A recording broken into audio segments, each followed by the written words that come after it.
welcome to film kita. Kita review Kita. Happy New Year. Oke, selamat tahun baru. Selamat tahun baru. Semua penonton film kita ya. Yes. Dimanapun dia berada. Pecinta film horor, misteri, dan thriller. Sekali. New Year, New Me. Aduh. Baru banget semua. Iya, ngomongin baru, kita mau bahas film terbaru tahun 2024. 2024. Januari. Horor terbaru. Horor terbaru. Yes, di Tanggalnya juga tanggal awal banget. di awal bulan Januari. Berjudul 2024. Trinil. Oke. Gue jujur pas nonton tuh gue nggak tahu itu film apa. Akhirnya kita coba nonton ya film terbaru Benar. horor gitu dan yang direkturnya ya si Hanung. Bramantio. Siapa yang lumayan jarang ya. Jarang dia buat film horor. Ya. Udah lama banget. Udah lama banget. Udah bikin film horor. Nah ini jadi film comebacknya Hanung buat kembali menggarap film horor. Oh, Iya. Nah, sinopsisnya gimana, Kak Ayu? Sinopsisnya ada sepasang suami istri ya yang baru pulang bulan madu nih. Dia pulang kembali ke kampungnya di sekitaran Jawa Tengah ya. Itu terus saat pulang dia masih kayak mengalami ada perubahan cuaca segala macam yang ekstrim. Terus ada teror, dari mulai dari terornya di situ ya semenjak pulang. Yang membuat perkebunan tehnya ya. Nah, dia adalah pemilik kebun teh keluarganya yang kurang salah satu keluarganya. Sounder. Iya, namanya Sounder, keturunan Belanda. Latar belakangnya zaman dulu ya. Sekitar tahun sampai 80-an. 80-an. Iya, 80-an. 1980. Ya. Jadi sebenarnya ini Film itu diadaptasinya dari Radio populer Sandiwara Ya. Radio. jadi cerita-cerita yang populer tentang si Trinil ini gitu. Ini udah pernah dengar Sandiwara Radio belum? Kayak dia kalau dari katanya kayaknya cerita radio nggak sih? Apa nggak tahu ya? Kayak Sandiwara Radio.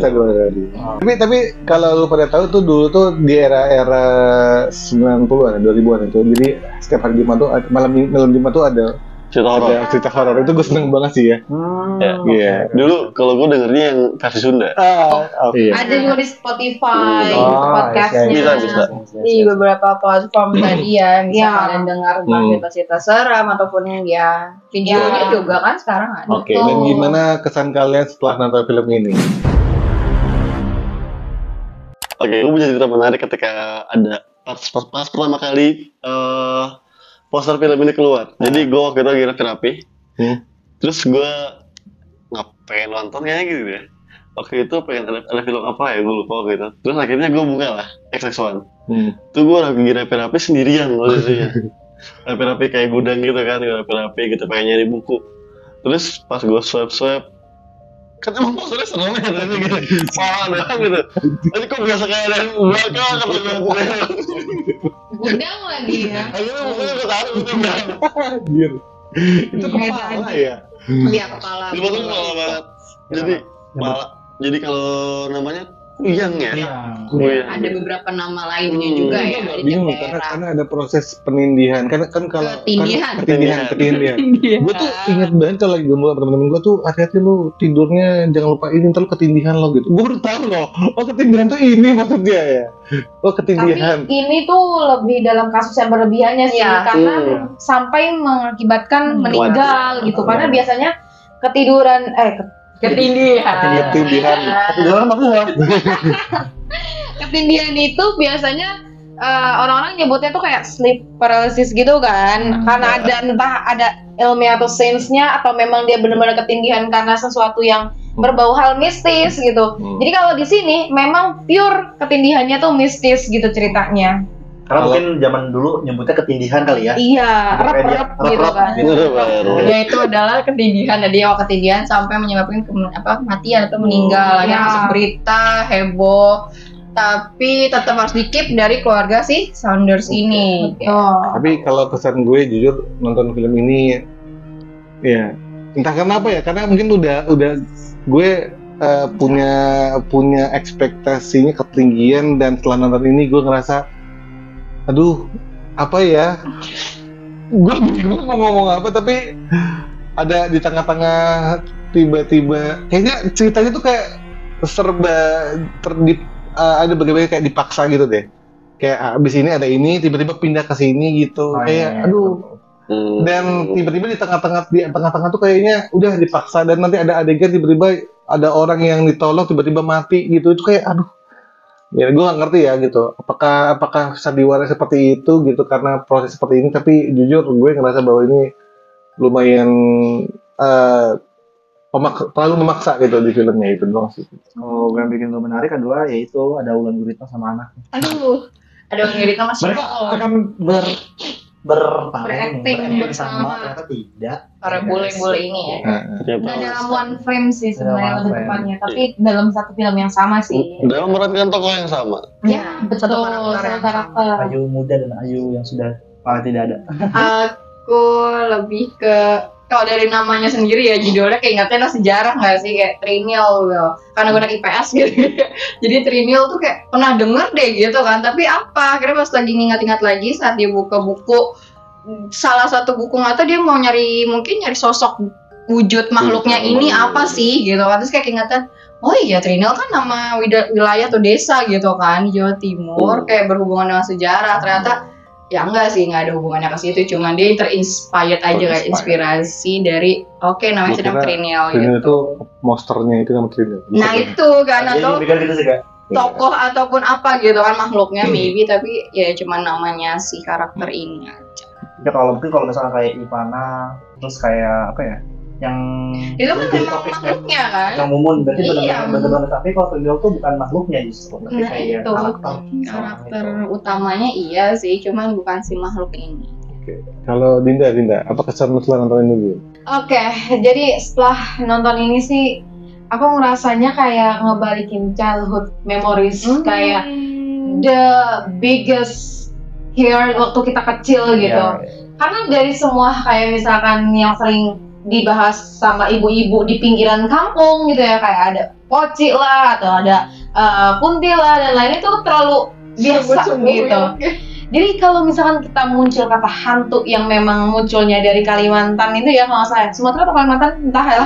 Jadi itu tuh bener-bener kayak ngebalikin ingatan betapa takutnya waktu masa kecil dengerin hantu kuyang gitu. Nah pas ada di film ini, sempat juga tuh kuyang tuh ada di film ini loh sebelumnya. Ini Apa? serat itu loh. Apa sih Seribu yang? malam. Iya. Seudino. Di Seudino. Jadi di Seudino tuh ada kuyang juga. Tapi kuyangnya lebih tepatnya dia emang versi detailnya ya. Dia bukan kepala doang kan? Iya, kepala terbang. Iya. Tapi memang benar. Jadi Kalau dia apa ada usus-ususnya? organnya. Kalau ini dari cuma pala buntung doang. Nggak bisa dikasih Bedanya kuyang itu, juga sih iya. ya. Tapi ini cuma kayak pala buntung doang. Tapi berbicara tentang pala buntung tuh sangat-sangat berkesan untuk ketakutannya gitu. Makanya pas nonton film ini ya kesan aku selalu kayak menantikan seserem apa sih film ini kayak gitu. Gue rasanya kekurangan gue nggak seneng sih ketika ada beberapa adegan yang menebas gitu. Dan lu kan nonton ya, agak sedikit spoiler ya seorang wanita tiba-tiba menebas kepala dan tiba-tiba kepala langsung kebelah gitu. Kayaknya gue gak kebayang Samurai X aja nggak bisa sampai ke belas kepala itu gitu.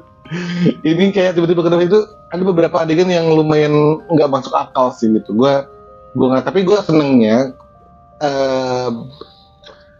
Hanung itu benar-benar buat suasana di era 80-an tuh 80 terasa. Ini itu gue seneng itu doang sih gitu. Kalau kalian gimana?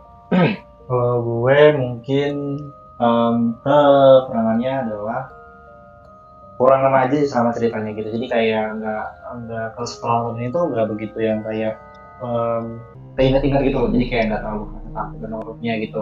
Dan jump scare-nya juga nggak yang terlalu kaget-kaget banget. Iya. Karena mungkin kita nggak pernah nonton sama horor kali, jadi kagetnya udah ada. Cuman kalau orang yang udah suka nonton horor tuh kayak udah biasa aja gitu. Karena kita udah tahu hantunya bakal kayak kuyang gitu loh. Jadi dari awal tuh udah kasih tahu. Terus kalau kelebihannya, gue suka sih sama cara dia untuk berceritanya.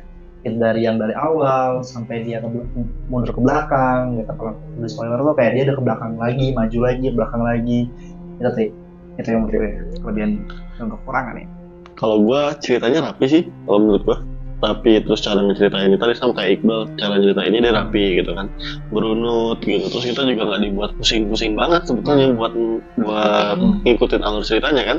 Terus latarnya rapi gitu kan, bagus. Terus kalau menurut gue yang kurang paling ya tadi horornya emang nggak dapat banget gitu. Maksudnya ya biasa aja gitu, nggak yang horor-horor banget. Lebih suka ini sebenarnya ceritanya dari flashbacknya, terutama kita bener-bener kayak kalau udah nonton Ivana itu benar sih sesmooth itu pindah dari zaman sekarang menceritakan ke zaman dulunya gitu tuh, wow bagus banget. Yang pertama mungkin pertama yang pertama kelebihannya dulu ya, kelebihannya dulu. Jujur meng-highlight dari tadi apa kata Kak Ibnu dan kata Kak Asad juga, latarnya itu benar-benar the real dia bisa menggambarkan tahun segitu dengan baik. Karena dari propertinya, dari maybe filternya ya, yang kita lihat color gradingnya dan lain-lain, itu benar-benar kayak menggambarkan pada saat itu. Apalagi juga pemeran utamanya si Timilnya kan, memang dia Belanda ya. Dari namanya. Oh iya, namanya juga ada Malaysia juga. Iya. Karena tidak terlepas dari sejarah Indonesia yang memang dulu dijajah Belanda dan banyak banget peninggalan Belanda kan. Ini juga dia adalah salah satu keturunan dari Belanda dan Indonesia tahu, gitu. Cowok-cowok pas zaman pada saat itu yang pakai jambang-jambang gitu tuh. Nah, itu memang jadi benar-benar menggambarkan pada situasi saat itu, mulai dari kayak detail-detail kayak koran, kayak buku dan semuanya. Pokoknya tuh bener-bener kerasa banget zaman dulunya. Itu highlight yang bener-bener aku rasain tadi. Dan nyambung dari Kak Ayu juga, justru kata aku ini flashback dia itu lebih bagus dibanding waktu yang di Ivana. Ivana tuh kan kayak kita nabrak gitu, langsung pindah dimensi atau pindah waktu, kurun waktu gitu. Kalau ini menggambarkannya bener-bener smooth banget, dari dia ke jendela langsung siang, terus pas masuk pas lagi di pembicaraan dia masih tetap sama gitu ya. Dan itu kayak ngebuat kita kayak wah, ini lumayan nih di sini. Cuma memang kita nggak bisa menutup kemungkinan ya, ada beberapa kekurangan dari filmnya. Walaupun alurnya memang rapi, tapi kadang-kadang ada adegan yang dimana motivasi atau alasan di latar belakang adegan itu tuh nggak cukup kuat untuk si karakternya itu melakukan hal itu gitu.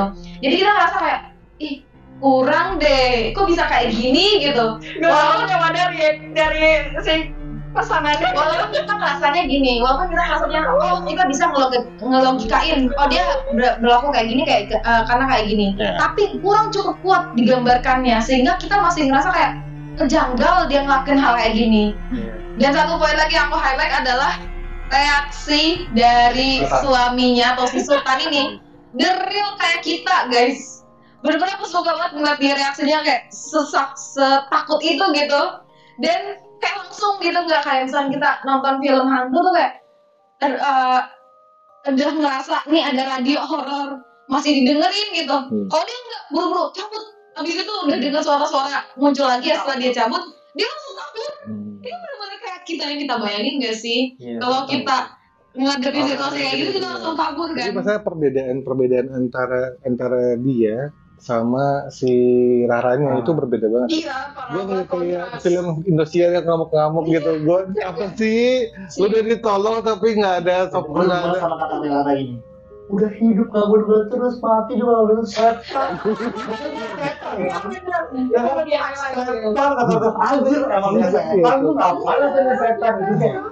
Ya gitu, maksudnya ada beberapa sih acting yang memang dapat banget gitu ya. Tapi ada juga beberapa yang akhirnya kita tahu kan kenapa si Rara bisa sampai itu ngadepin dia yang meja makan. Iya, betul. Karena memang ya dia pelakunya. Ya gimana dong? Iya. Kalau dia bebas. Iya. Udah kasih tahu. Ya apa kalian nonton dulu ya guys. Adegan yang paling memorable di film ini. Siapa ya? Tadi aku tuh sempat mau ngomong karena mungkin highlights dari film ini aku tuh memang dari reaction si suaminya aja sih. Karena entah kenapa aku paling seneng dan excited ngeliat reaksi suaminya, kayak lucu aja gitu, dia kocak di tengah situasi yang sangat membagongkan itu dan menakutkan gitu, dengan melihat kita kesel gitu ngeliat istrinya nggak kenapa-napa gitu ya. Iya, cowok. Dia panik sendirian, kayak reaksinya dia tuh kayak lucu. Tapi perbedaan sama si istrinya juga agak berbeda gitu. Gue ngerasa bahwa Iya, gue nggak tahu ya kenapa perbedaan itu terlalu gimana gitu. Karena emang dari awal si Sultan tuh waktu yang memang diajakin sama si Rahayunya aja dia emang udah takut kan, emang udah takut sebenarnya dari awal. Cuma memang ada adegan yang memang kita nggak tahu kenapa dia bisa berlaku seperti itu kan. Nanti adalah di tengah-tengah menuju akhir gitu. Cuma di awal reaksi dia benar bagus banget. Jadi waktu dia ngelihat si istrinya ini apa namanya rep-rep atau ketindihan terus langsung kayak udah itu megang manggil Pak Joko itu kayak menurut aku dari relate sih kalau misalnya Iya, kita tapi gue Ini gak tau yang kenapa kayak itu tuh kayak berasa film apa gak sih? Kayak film apa lama. Gak tau gak? Gue ngerasa bahwa nggak ngerti aja. 80-an kali ya. Iya. Iya. Ada kesan drama musik. Gue sih ngerasa ada musikalnya gitu loh. Karena kan sempat nyanyi gitu kan. Iya, Dan filmnya kan yang paling terkenal ya, yang paling lu inget ya. Memorable. Aku masih bukan memorable, bertanya-tanya nih. Kenapa dia ngebunuhin pegawainya? Ya itu benar sih. Iya dong, kayak apa kalau yang pertama yang Emang? S itu inisialnya S karena Kan ada banyak yang gitu kan. iya Banyak yang gitu, pertama belum Dan nggak S. semua diambil kan memang. Iya. Kalau aku sih bisa dapat kenapa dibunuh karena memang kan si Tahura Salasianya. bukan. Si Bukan. Ayonya ini ngerasa bahwa ya biar nggak dia ngacauin perkebunannya. Betul. Dia nggak terima Dia nggak terima perkebunannya perkebunannya. jatuh ke anaknya. Oke. makanya dia masih merusak semuanya. Iya, mulai dari pekerja, kebun Kalau teh, cuaca. kan si S itu kan juga ada salah satu adegan yang membuat dia gagal. Gitu. Iya Jadi, sih. dia dibunuh. Gitu. Dan sebenarnya Kalau gue duluan. Gue tadi itu penebasan. Udah, tapi itu doang gitu. Kayak udah. Habis itu enggak, itu juga oke. Tapi yang ini Pak, yang ini yang dimakan. Oh, meja makan. Anda dihidangkan oleh Menu sesuatu utamanya. menu luar biasa. Langsung demam loh habis itu. kalau gua justru memorable-nya si Yusufnya sih. Oh iya. Dia mungkin karena udah terbiasa jadi kayak santai gitu. Aku Jadi malu. dia tuh ada apa ya? Ada kayak kata-kata dulu ada yang kayak boleh saya Santai, makan. Saya lapar, saya makan anjir. Benar gitu loh maksudnya. Ya, sopan di sopan situ, aja. santun. Ya. Sebenarnya yang paling memorable itu ya ketika ditembas palanya sih. Jadi tebas ya. Itu. Ada dua scene Awal sih. itu. Iya, Ada dua scene ya penebasan Ada dua itu. iya. Dua-duanya. Terus sama yang ketika pas pertama kali muncul di gudang Oh, oke. gitu yang dari mulai bayangan gitu. Dari mulai kita Tapi apa ya? Ini gue ngerasa nggak takut aja sih ngeliat kepalanya. kepalanya. Iya juga sih. Iya enggak. Karena kan palanya cuma kayak pucat gitu. Iya Kecuali visual terakhirnya setelah dia memang sudah disatuin kan dia muncul lagi tuh di malam kayak monster. yang terakhirnya gitu. ya itu kan bener-bener literally sekarang udah penggambaran udah jelas tuh kayak monster cuma darah tulang gitu doang. Nilai di film ini. Gue lumayan agak sedikit kecewa sih filmnya gitu. Jujur gue kecewa banget sama ini. Gue ngasih nilai 4 dari 10. Sorry, Pak Hanu. Oh, who's next? Oke, kalau gua 5 dari 10. Gue juga sama 5 karena nggak begitu menakutkan. Cuma memang ceritanya aja unik dan rapih gitu sih. Yep. Bisa ditonton. Betul. 5/10. Setengah kan berarti ya sudah setengah dari perfect. It's enough. How about Aku 5,5 dari 10. Oke, 0,5 gara-gara ketawa, gara-gara ketakutan sih itu ya. Si jambang gitu. Jambang. Tapi jujur jambangnya nggak natural. Iya. Ya pasti ini lumayan teman-teman bisa tonton ya. Yang kalau ngerasa bahwa udah pernah nonton boleh silakan. Oh iya, menurut gue ini bagus kok gitu atau silakan share komen aja gitu. Tapi kalau memang belum kalian tonton, boleh kalian tonton dulu ya karena memang baru kalau salah filmnya 4 Januari. Ya, Januari. Januari gitu. Jadi ini bisa jadi tambahan cerita-cerita film horor di tahun 2024. Yeay. Ya. Kenapa nonton di awal tahun 2024? Semoga masih ada film-film yang lebih keren dari Ringel. Oke. Masih ada film-film yang seru-seru juga yang mungkin kita masih ketinggalan di 2003 ada film yang seru. Bisa juga langsung rekomenin di komentar video kita. Betul. Oke teman-teman semuanya jangan lupa Like, Like, comment, comment, and and subscribe. subscribe. Bye.